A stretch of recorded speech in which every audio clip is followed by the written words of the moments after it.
Hello friends, I am Narendra and you watching NDC info plus. जब भी कोई नया प्रोसेसर या फिर स्मार्टफोन लॉन्च होता है तो उसकी परफॉर्मेंस का अनुमान करने के लिए सबसे पहले हम उसके बेंचमार्क स्कोर का पता करते हैं। जैसे ओवरऑल परफॉर्मेंस के लिए अंतुतु स्कोर, कंप्यूटेशनल परफॉर्मेंस के लिए जीकबेंच और इसी तरह जीपीयू परफॉर्मेंस के लिए 3D मार्क या फिर जीएफएक्स बेंच जैसे टेस्ट के स्कोर देखते हैं। और इन बेंचमार्किंग स्कोर के आधार पर हम यह मान लेते हैं कि प्रोसेसर या फिर स्मार्टफोन डिवाइस किसी अन्य से कितना तेज या स्लो है। लेकिन इन स्कोर्स की क्या सच्चाई है और इन्हें स्मार्टफोन या फिर प्रोसेसर कंपनी किस तरीके से मैनिपुलेट करती हैं, ये तो इस वीडियो में हम जानेंगे ही। लेकिन इससे पहले यह समझने की कोशिश करते हैं कि इस तरीके के एप्लीकेशन आखिर किस तरह से काम करते हैं और किसी प्रोसेसर या फिर डिवाइस की परफॉर्मेंस का पता करते हैं। ऐसा करने के लिए इन्हें कुछ ऐसे डिजाइन किया जाता है, मतलब इनके अंदर कुछ ऐसे प्रोग्राम लिखे जाते हैं जिनमें सिमुलेटेड या सिंथेसाइज टास्क की एक सीरीज होती है। ये सिमुलेटेड या सिंथेसाइज टास्क पूरी तरह से नकली या बनावटी होते हैं, जिन्हें प्रोसेसर बिल्कुल वैसे ही असली समझकर प्रोसेस करता है जैसे रियल वर्ल्ड यूज सिनेरियो में गेमिंग, ब्राउजिंग, मल्टीटास्किंग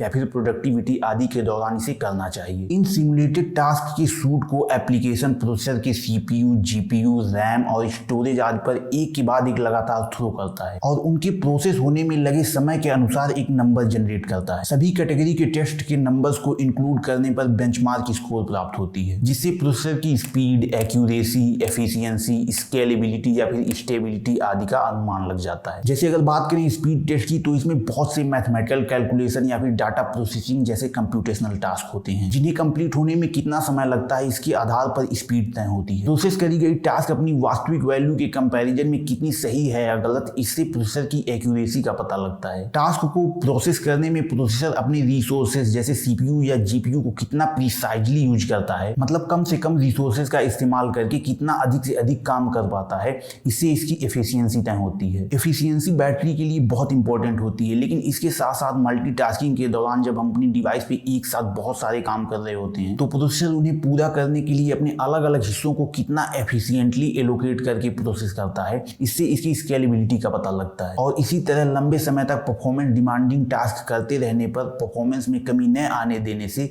इसकी स्टेबिलिटी टेस्ट होती है। और इन सब के बाद रियल वर्ल्ड यूसेज जैसे गेमिंग, ब्राउजिंग, मल्टीटास्किंग, मैसेजिंग या फिर प्रोडक्टिविटी आदि के दौरान ये टेस्ट रियलिटी से कितना रिलेट कर पाएंगे, यह पता करना भी बेंचमार्क टेस्टिंग का एक इंपॉर्टेंट अप्रोच होता है, जिससे ये प्रोसेसर की पावर का बेहतर अनुमान कर सके। अब यहाँ तक अगर सब कुछ सही से किया जाए तो सब कुछ बहुत सही लगता है, लेकिन प्रॉब्लम कहाँ से शुरू होती है? तो प्रॉब्लम यहाँ से शुरू होती है कि कंपनीज इन बेंचमार्क स्कोर्स को अपने फायदे के लिए मैनिपुलेट करके बढ़ा भी सकती हैं। ऐसा करने के लिए ये बेंचमार्किंग के दौरान डिवाइस की परफॉर्मेंस को बहुत ज्यादा बढ़ाकर ऑप्टिमाइज कर देती हैं। इसको आप ऐसे समझ सकते हैं कि जैसे हर एप्लीकेशन की अपनी एक विशेष कैटेगरी होती है और उसी के अनुसार उसकी सिस्टम से अपनी कुछ स्पेसिफिक रिक्वायरमेंट्स होती हैं जिससे वह डिवाइस पर रन कर सके। मैन्युफैक्चरर्स इन्हें पहचान करके उनके लिए अपने डिवाइस को पहले से ही ऑप्टिमाइज कर लेते हैं, जिससे सिस्टम इन बेंचमार्किंग एप्स को टेस्ट के समय पहले ही डिटेक्ट कर लेता है और अपनी क्लॉक्ड फ्रीक्वेंसी, बैटरी कंजम्पशन और अन्य हार्डवेयर पोटेंशियल को एक्सट्रीम पॉइंट पर बूस्ट करके रेंडर करता है, जिसका रियल वर्ल्ड यूजर एक्सपीरियंस या फिर परफॉर्मेंस से कोई लेना देना भी नहीं है। इसे आप ऐसे समझ सकते हैं कि टेस्ट के पहले ही आपको पता है कि एग्जाम में कौन कौन से क्वेश्चंस पूछे जाने वाले हैं, जिनको तैयार करके बिना पूरा सिलेबस पढ़े आप एग्जाम में बहुत कम समय में पूरा पेपर सॉल्व कर सकते हैं और कहीं बेहतर नंबर ला सकते हैं। यही बात इन बेंचमार्किंग एप्स द्वारा डिवाइस के टेस्ट के साथ भी है, जिसमें स्मार्टफोन पहले से ही जानता है कि उसकी कौन कौन सी टेस्ट और कितने समय के लिए होने वाली है, जिससे वह अपनी असली क्षमता से हमेशा ज्यादा परफॉर्म करता है। इसमें टेस्ट प्रोसेस में लगे टाइम का भी बहुत इंपॉर्टेंट रोल है, क्योंकि इस तरीके के बेंचमार्क टेस्ट कुछ ही मिनटों में कंप्लीट हो जाते हैं, जिसके लिए डिवाइस को अपने एक्सट्रीम परफॉर्मेंस पर शिफ्ट होना और उस पर स्टेबल रह पाना पॉसिबल हो पाता है और इनके हार्डवेयर कंपोनेंट्स पर कोई विशेष फर्क भी नहीं पड़ता। लेकिन जब हम यही परफॉर्मेंस डिमांडिंग कुछ रियल वर्ल्ड में करते हैं जैसे गेमिंग, मल्टीटास्किंग या फिर प्रोडक्टिविटी से रिलेटेड एडिटिंग आदि, तो हो सकता है कि ये घंटों तक किए जाते रहें और इनके लिए परफॉर्मेंस को एक्सट्रीम पर स्टेबल रखना इम्पॉसिबल है, क्योंकि हीटिंग और पावर कंजम्पशन इतनी बढ़ जाएगी कि प्रोसेसर या अन्य और हार्डवेयर कंपोनेंट्स खराब ही हो जाएंगे। इसीलिए इन मैनिपुलेटेड बेंचमार्क स्कोर का महत्व रियल वर्ल्ड यूजर एक्सपीरियंस में उतना नहीं रह जाता। वैसे बेंचमार्किंग ऑर्गेनाइजेशन इसे काउंटर करने के लिए अपने टेस्टिंग मेथड्स को अपडेट्स के थ्रू हमेशा बदलती रहती हैं, जिससे इस तरीके के चीटिंग प्रैक्टिसेस को रोका जा सके। लेकिन इस एआई और मशीन लर्निंग के उभरते वर्ल्ड में इस तरीके के प्रैक्टिसेस को तोड़ना बहुत ही कंपनीज के लिए आसान हो गया है, क्योंकि ऐसी चीटिंग लगभग सभी कंपनीज करती आई हैं, जिसके कई सारे नुकसान कंज्यूमर्स को तो हैं ही, लेकिन इसके साथ साथ एक हेल्दी कंपटीशन भी नहीं रह जाता, सकता, क्योंकि जो कंपनी जितना चीट करती है वह उतना ही अच्छा स्कोर भी करती है। इसमें कोई शक नहीं है कि सिलिकॉन इंडस्ट्री पिछले कुछ वर्षों में बहुत ज्यादा इवॉल्व हुई है, जिससे प्रोसेसर के परफॉर्मेंस में भी काफी इंप्रूवमेंट हुई है। लेकिन अभी कुछ टाइम से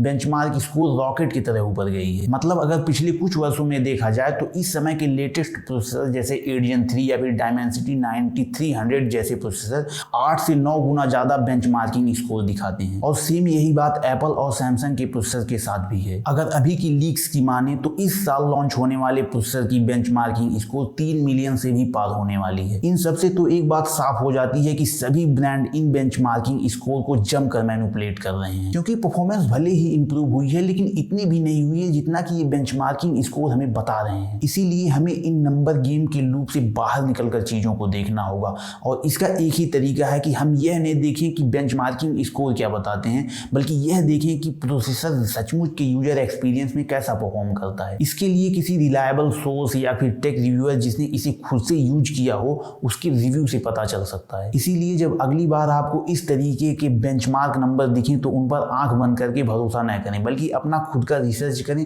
और फिर बिलीव करें। तो इस वीडियो के लिए यही था। अगर अच्छी लगी हो तो लाइक कर दें, सब्सक्राइब कर दें इस वाले चैनल को। कोई कमेंट या सुझाव हो तो कमेंट बॉक्स में लिख दें। मिलते हैं नेक्स्ट वीडियो में, तब तक के लिए बाय बाय।